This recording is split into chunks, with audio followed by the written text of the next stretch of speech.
Hello students, हम लोगों ने इस वीडियो में टर्मिनेटिंग डेसिमल एक्सपेंशन को विदाउट फॉर्मूले से और फॉर्मूले से सॉल्व करना सीख लिया है। अब आज की वीडियो में हम लोग non terminating repeating decimal expansion को सॉल्व करना सीखेंगे, वो भी फॉर्मूले के साथ और विदाउट फॉर्मूले से। तो कुछ एग्जांपल्स पहले लेते हैं और उन एग्जांपल्स को विदाउट फॉर्मूले से सॉल्व करेंगे और देखेंगे कि वो non terminating repeating decimal expansion किस तरह से आते हैं और कैसे हम लोग उनको बता सकते हैं कि ये non terminating repeating decimal expansion है या नहीं है। तो सबसे पहले हम लोग क्या करेंगे, देखिए यहाँ पे कुछ एग्जांपल्स हैं 1/3, 1/7, 14/11। तो हम लोग क्या करेंगे, जैसा कि उस वीडियो में हम लोगों ने क्या किया था, ऐसे नंबर को सबसे पहले हम लोगों ने डिवाइड किया था, है ना। तो वही हम लोगों का क्या विदाउट फॉर्मूले से सॉल्व करना हो गया, ठीक। तो इसको भी हम लोग क्या करेंगे, डिवाइड करेंगे। 1/3 को डिवाइड करेंगे 3 से 1 को डिवाइड करेंगे हम लोग। तो जब 3 से 1 को डिवाइड करेंगे तो देखें क्या होता है।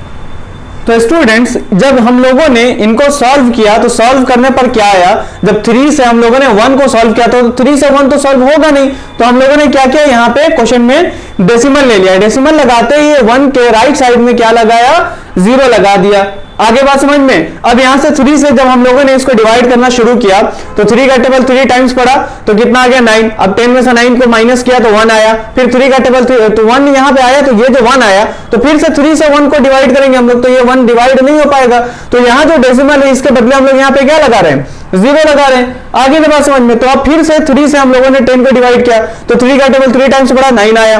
फिर 10 में से 9 को क्या किया, माइनस किया तो 1 आया। यानी रिमाइंडर हमारा क्या आ रहा है, रिमाइंडर हमारा 1 1 1 1 बराबर यहाँ पे बच रहा है। ये बात समझ में आ रही है, यानी रिमाइंडर हमारा क्या आ रहा है, रिपीट होता जा रहा है, ये ना, है ना। और रिमाइंडर रिपीट हुआ। इसके बाद आप क्वेश्चन देखें, आप क्वेश्चन में भी क्या हो रहा है, 3 3 3 3 3 रिपीट हो रहा है। तो ये जो क्वेश्चन में 3 3 3 रिपीट हो रहा है, तो पॉइंट के बाद 3 3 3 सेम नंबर रिपीट हो रहा है, तो यहाँ पे 3 लिखेंगे और 3 के ऊपर क्या लगा देंगे, बार लगा देंगे। इसका ये मतलब है कि यहां से जो 3 है वो बार बार क्या हो रहा है, आ रहा है।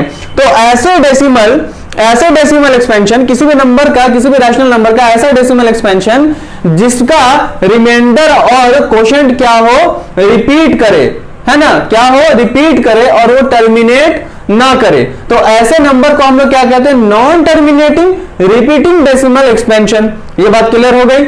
अब यहां से इसे हम लोग क्या कहेंगे, ये भी हमारा क्या है, रैशनल नंबर ही है। नॉन टर्मिनेटिंग रिपीटिंग है, इसे भी हम लोग क्या कहेंगे, रैशनल कहेंगे। टर्मिनेटिंग जो डेसिमल एक्सपेंशन था उसे भी हम लोगों ने रैशनल नंबर का नाम दिया था, और non terminating repeating decimal expansion है या रिकरिंग डेसिमल एक्सपेंशन, उसे भी हम लोग क्या कहेंगे, इसे भी हम लोग रैशनल नंबर ही कहेंगे। ये बात क्लियर हो गई। अब देखिए एक एग्जांपल ये, जब 7 से हम लोगों ने 1 को डिवाइड किया तो इसी तरह से हमारे जो इसमें रिमाइंडर बच रहा है, रिमाइंडर क्या आ रहा है, रिमाइंडर की जगह ये तो कोशेंट है, कोशेंट हमारा ये है, रिमाइंडर हमारा ये आ रहा है। रिमाइंडर क्या है, 3 2 6 4 5 1 3, 3 2 6 4 5 1 3, 5 1। जैसे ही हम लोग यहां तक आए इसके बाद 3 आ गया, फिर से 3 आएगा, 3 2 6 4 5 1। ये क्या हो जाएगा, यही नंबर रिपीट करता जाएगा, यानी यहां तक हमारे रिमाइंडर क्या आया और फिर यहां से ही क्या हो गया, रिपीट करना शुरू हो गया। इसी तरह से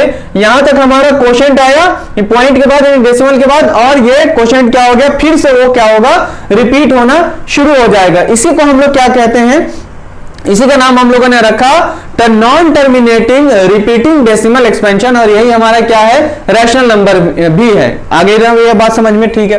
तो अब यहां से जब हम लोगों ने 11 से 14 को क्या किया, डिवाइड किया, तो जैसे ही हम लोगों ने 11 से 14 को डिवाइड किया तो 11 का टेबल 1 टाइम पढ़ेंगे तो 11 आ जाएगा, 14 में से 11 को माइनस करेंगे 3 आ जाएगा मेरा रिमाइंडर। अब क्या है, ये 11 से 3 हमारा डिवाइड होगा, नहीं होगा, तो इसके लिए हम लोग क्या करते हैं, डेसिमल लगाते हैं और जो भी यहाँ पे रिमाइंडर होता है उसके आगे 0 लगा देते हैं। तो यहाँ पे 0 लगाते हैं, कितना हो गया, ये 30 हो गया। फिर से 11 से हम लोग 30 को क्या करेंगे, डिवाइड करेंगे, तो 11 2 22। जब 22 आया तो 30 में से 22 को माइनस करेंगे तो क्या आ जाएगा, 8 आ जाएगा।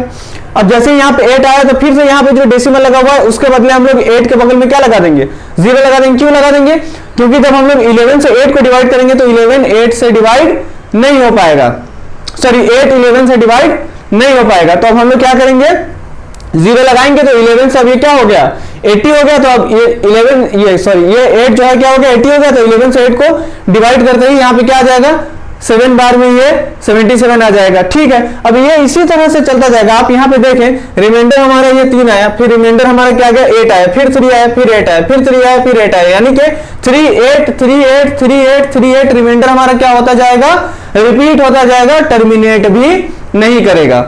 आगे ये बात समझ में। इसी तरह से आप क्वेश्चन में देखें, तो जब आप क्वेश्चन में देखेंगे तो ये जो आपका 2 है, इस 2 को छोड़कर आप जब इस 2 को छोड़ देंगे तो इसके बाद जो आपका टर्म ये रिपीट कर रहा है नंबर, वो कौन सा नंबर रिपीट कर रहा है, 7 2 7 2 7 2 बार बार क्या हो रहा है यहाँ पे रिपीट करता जा रहा है। तो यहाँ पे 0.272 के ऊपर क्या लगाएंगे, 72 के ऊपर क्या लगाएंगे, बार लगा देंगे। इसका ये मतलब होता है कि 72 क्या हो रहा है, बार बार रिपीट कर रहा है। यहाँ पे 1 4 2 8 5 7 के ऊपर लगा दिया था बार, इसका मतलब ये था कि ये नंबर रिपीट करता जाएगा। ये बात क्लियर हो रही कि नहीं क्लियर हो रही है? तो यहां से ये बात समझ में आ गई कि ये ना तो टर्मिनेट कर रहे हैं और रिपीट भी कर रहे हैं। आगे ये बात समझ में। तो ऐसे डेसिमल एक्सपेंशन का नाम हम लोगों ने क्या रखा था, rational numbers. Is that clear? अब हम लोग, ये तो विदाउट फॉर्मूले से था, अब हम लोग फॉर्मूले से ये terminating repeating non terminating repeating decimal expansion को फाइंड करना सीखते हैं।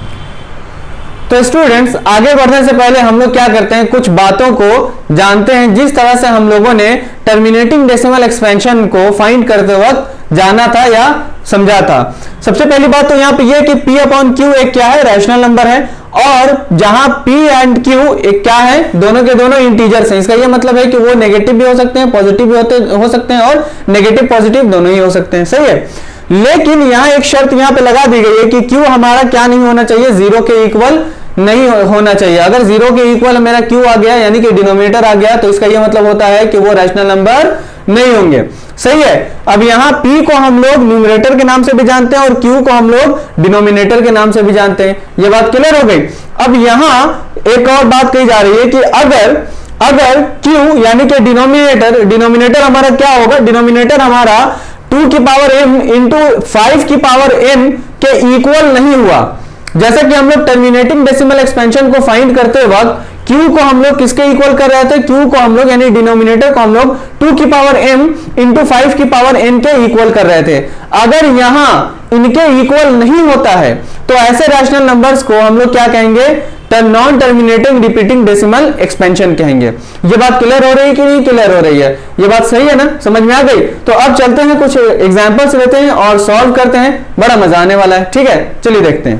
तो स्टूडेंट्स, हम लोगों को फॉर्मूले से ये देखना है कि non terminating repeating decimal expansion कैसे हम लोग फाइंड करते हैं। तो इसके लिए सबसे पहले क्या करते हैं, अगर कोई भी रैशनल नंबर दिया होगा तो उस रैशनल नंबर का हम लोग क्या करेंगे, प्राइम फैक्टराइजेशन करेंगे। क्या करना है, सबसे पहले प्राइम फैक्टराइजेशन करना है। किसका, न्यूमरेटर और डिनोमिनेटर दोनों का ही प्राइम फैक्टराइजेशन करना है। तो यहां पे ये देखिए, सबसे पहली एग्जांपल में कि आपके डिनोमिनेटर का जो ये नंबर है, ये अभी हम लोगों का कैसा है, प्राइम फैक्टराइजेशन करके इसे एक्सपोनेंशियल फॉर्म में लिख दिया गया है। तो हम लोग क्या करेंगे, पहले न्यूमरेटर का क्या करेंगे, इसका हम लोग प्राइम फैक्टराइजेशन कर लेंगे। आगे बात समझ में। तो इसका जब हम लोग प्राइम फैक्टराइजेशन करेंगे तो प्राइम फैक्टराइजेशन 129 का प्राइम फैक्टराइजेशन करते हैं। 3 4 जा 12, 3 3 जा 9। अब इसके बाद में कितना आ गया आपका, 43 आ गया। तो 43 आपका क्या प्राइम नंबर है, तो ये 43 के ही टेबल में क्या होगा, डिवाइड होगा। ठीक है, तो यहां से ये बात पता चल गई कि 129 का प्राइम फैक्टराइजेशन क्या आ जाएगा, 3 इंटू 4 43 अपॉन 2 की पावर 1 इंटू 5 की पावर 2 इंटू 7 की पावर 3। ये है हम लोगों के पास प्राइम फैक्टराइजेशन में। अब यहां से जो डिवाइड होने वाला नंबर है उसे हम लोग क्या करेंगे, डिवाइड कर लेंगे। तो क्या यहाँ पे कोई नंबर ऐसा है जो डिवाइड होने वाला है, नहीं है।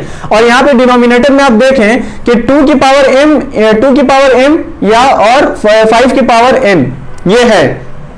अगर हम 2 की पावर को क्या करें, 5 की पावर से सेम कर लें। अगर ऐसा करना होता है हम लोगों को तो क्या करते हैं हम लोग, ऐसा करने के लिए हम लोग जितनी पावर हम लोग नीचे लेते हैं उतनी पावर हम लोग ऊपर लेंगे। तो हम लोग क्या करेंगे, 3 इंटू 4 3 इंटू 2 की पावर यहाँ पे कर लेते हैं 1, और यहाँ पे भी 2 की पावर 1 है। तो फिर से एक बार और 2 की पावर 1 कर लेते हैं, मल्टीप्लाई करा देना ऊपर नीचे दोनों, इंटू 5 की पावर 1 इंटू 7 की पावर 3। तो अभी आप अगर देखेंगे आप तो 3 इंटू 43 इंटू 2 की पावर 1 अपॉन 2 की पावर 2 इंटू 5 की पावर 1, 5 की पावर 2 है ना, सॉरी 5 की पावर 2 है इंटू 7 की पावर 3। तो यहां पे आप देखें कि इतना करने के बावजूद भी ये जो आपका 7 की पावर 3 है यहां पे मौजूद है। तो क्या मतलब है, इसका मतलब यह हो गया कि ये जो डिनोमिनेटर है, denominator is not is equal to 2 to the power m into 5 to the power n। क्यों नहीं है इसके इक्वल? क्योंकि यहां पे हमारा और तीसरा जो नंबर है वो भी एक्सपोनेंशियल फॉर्म में क्या हो रहा है, एग्जिस्ट कर रहा है। यह बात क्लियर हो रही है? इनके अलावा कोई नंबर यहां पे एग्जिस्ट नहीं करना चाहिए। तो हम लोग इसे कहेंगे कि this is non terminating repeating decimal expansion. सही है। अब यहां से आप देखें 32/455, इनका जब हम लोग क्या करेंगे, इनका हम लोग प्राइम फैक्टराइजेशन करेंगे। तो प्राइम फैक्टराइजेशन यहां पे लिख दिया हमने। तो यहां पे क्या करेंगे, जब किया हम लोगों ने तो क्या आया, 32 का प्राइम फैक्टराइजेशन करते ही आ गया 2 इंटू 2 इंटू 2 इंटू 2 इंटू 2, यानी 5 टाइम्स ऑफ 2, 5 इंटू 13 इंटू 7। तो इसको एक्सपोनेंशियल फॉर्म में जब कन्वर्ट करेंगे तो 2 की पावर 5 अपॉन 5 इंटू 13 इंटू 7, ये आ गया। आगे ना बात समझ में। अब यहां से अगर आप ऊपर नीचे दोनों तरफ यानी न्यूमरेटर डिनोमिनेटर दोनों में आप 2 लाना चाहते हैं, तो यहां 5 की पावर 1 है तो आप क्या करेंगे, 2 की पावर यहां 5 है तो एक और 2 की पावर 1 से नीचे भी और ऊपर भी क्या करेंगे, मल्टीप्लाई करा देंगे। तो 2 की पावर 1, 5 की पावर 1 इंटू 13 इंटू 7। अब यहां से क्या जाएगा, 2 की power 6 is divided by 2 into 5 into 13 into 7। तो क्या डिनोमिनेटर हमारा q इज इक्वल टू, जो हमारा फॉर्मूला है डिनोमिनेटर इज इक्वल टू 2 की पावर m इंटू 5 की पावर n, इसके इक्वल आ रहा है? इसके इक्वल नहीं आ रहा है। क्यों नहीं आ रहा है? क्योंकि ये दोनों नंबर यहां पे इनके साथ एग्जिस्ट कर रहे हैं। तो this is non terminating repeating decimal expansion. Is that clear? अब इसके बाद जस्ट लाइक बस इसी की तरह कौन है, तीसरे एग्जांपल है। क्या है तीसरे एग्जांपल में भाई, न्यूमरेटर में हमारा क्या आ रहा है 31 इंटू 1 अपॉन डिनोमिनेटर में आ रहा है 7 की पावर 3। तो अब यहां पे देखें, अगर आप 2 की पावर 1 और 5 की पावर 1 भी अगर आप लगाते हैं यहां पे, तब भी यहां डिनोमिनेटर इक्वल नहीं होगा। किसके? डिनोमिनेटर इक्वल नहीं होगा 2 की पावर m और 5 की पावर n के। आगे ये बात समझ में। तो इसका ये मतलब है कि ये तीनों के तीनों नंबर क्या है, यहाँ non terminating repeating decimal expansion है।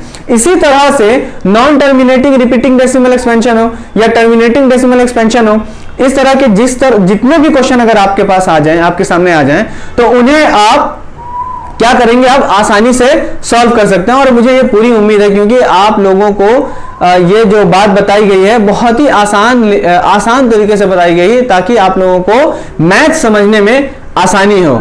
ठीक है, तो मुझे पूरी उम्मीद है और ये भी उम्मीद है कि आप लोग डिमांड करेंगे, मैथ से रिलेटेड डिमांड कीजिए कि आप लोगों की क्या डिमांड है, वो डिमांड पूरी की जाएगी। और किस तरह के क्वेश्चंस या किस तरह के प्रॉब्लम्स को आप सॉल्व नहीं कर पा रहे हैं, वो भी आप जरूर हमसे डिस्कस कीजिए, ताकि आप लोगों को उस तरह की भी वीडियोस बनाकर प्रोवाइड की जाए और आपकी मैथमेटिक्स को संवारने में हम कुछ आपकी मदद कर सके, हेल्प कर सके। ठीक है, तो अब मिलेंगे नेक्स्ट वीडियो में। अपना और अपनों का ख्याल रखिएगा। अल्लाह हाफिज।